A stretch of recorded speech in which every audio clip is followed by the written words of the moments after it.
Bonjour, bienvenue dans la série sur l'électrodynamique classique.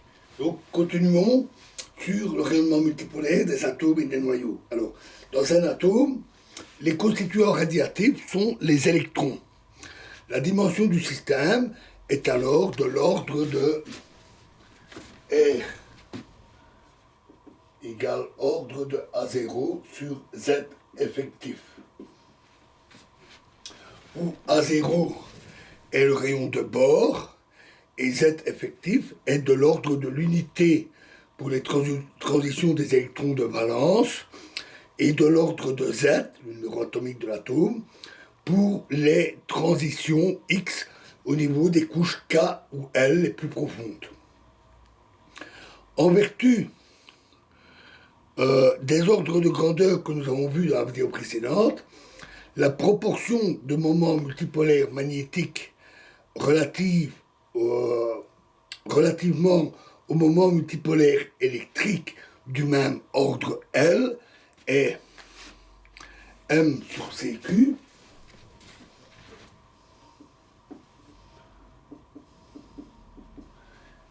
est égal à de l'ordre de H bar sur MCR, c'est-à-dire de l'ordre de Z effectif sur 137.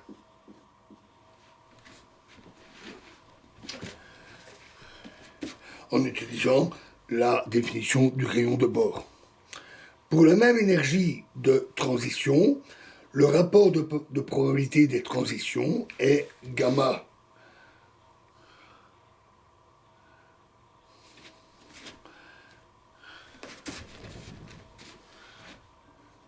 ML sur gamma EL est égal à de l'ordre de Z carré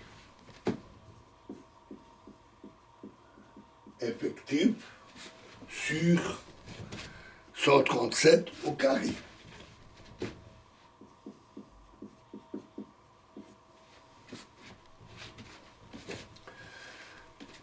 C'est seulement dans le cas des transitions X survenant dans des éléments lourds que la contribution des multipôles magnétiques approche vaguement celle des multipôles électriques de même ordre.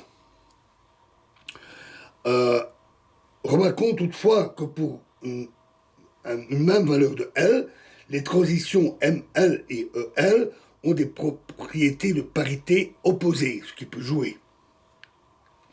Les valeurs relatives des probabilités de transition de multipôles d'ordre successif méritent une attention particulière.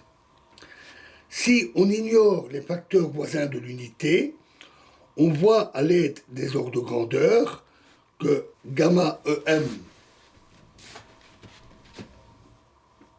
E ou M, L plus 1 sur gamma E ou M, L est égal à de l'ordre de K carré R.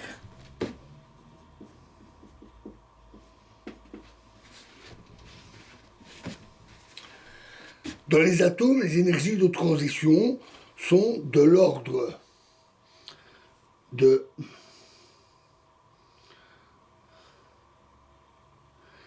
Z effectif fois MC carré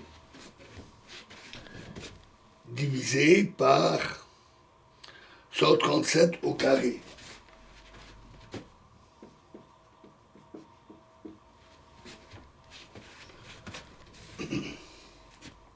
Tandis que les dimensions sont de l'ordre de 137H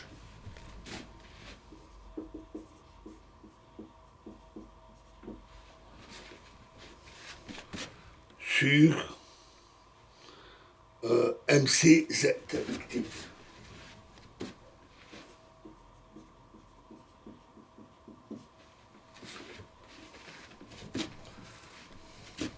On constate ainsi que KR est de l'ordre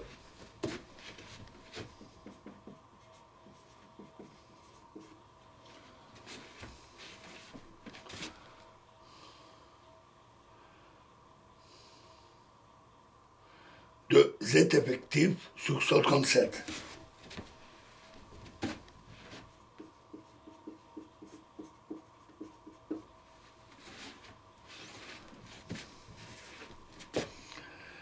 Et donc les rapports pour les multipôles EL successifs sont du même ordre de grandeur que la relation entre les multipôles magnétiques et électriques. Dans le cas de transitions atomiques, pour lesquelles les règles de sélection des moments cinétiques autorisent plusieurs multipôles, c'est généralement le multipôle de plus bas ordre qui domine. Par exemple, si les moments cinétiques initial et final sont J égale 1,5 et J' égale 3,5, et si les états sont de parité opposée, les multipôles permis sont E1 et M2.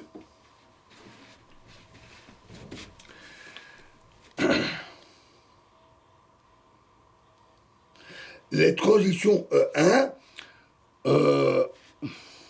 dominent d'un facteur voisin de Z effectif sur 137 au carré. Pardon.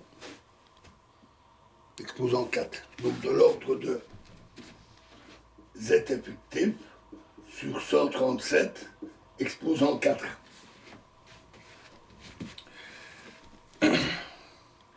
Si les parités sont identiques, les transitions permises sont M1 et E2.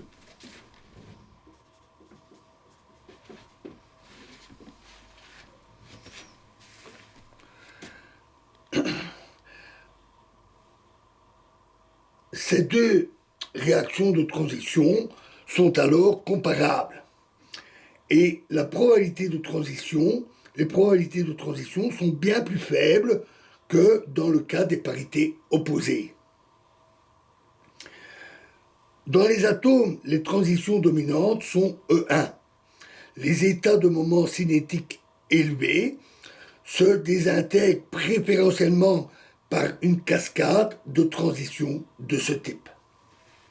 Voilà, et nous verrons la suite dans la prochaine vidéo. Je vous remercie.